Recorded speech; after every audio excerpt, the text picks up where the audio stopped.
The last definition we have is definition of bisect. A point, ray, segment, line, or plane that divides a segment into two congruent parts.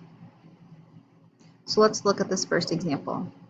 What is the measure of AC if BD is a segment bisector?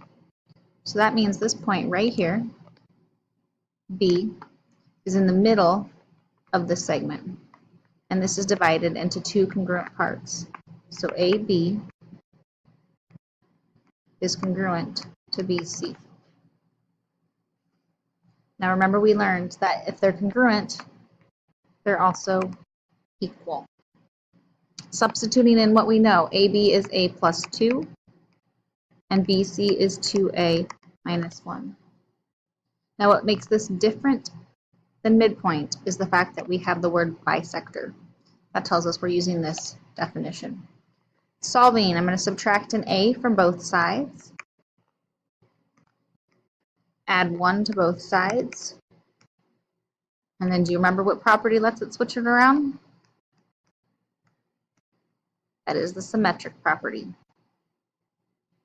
Now the very last thing, it asks us for the measure of AC.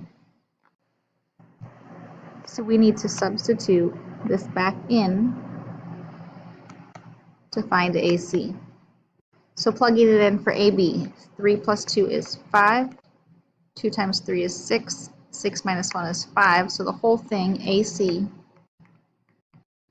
would be 10. All right, pause this video now and see if you can set up the next one.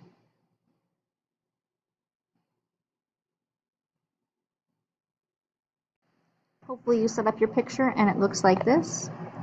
So if we were to write out using bisect, these segments are congruent, which means they're equal.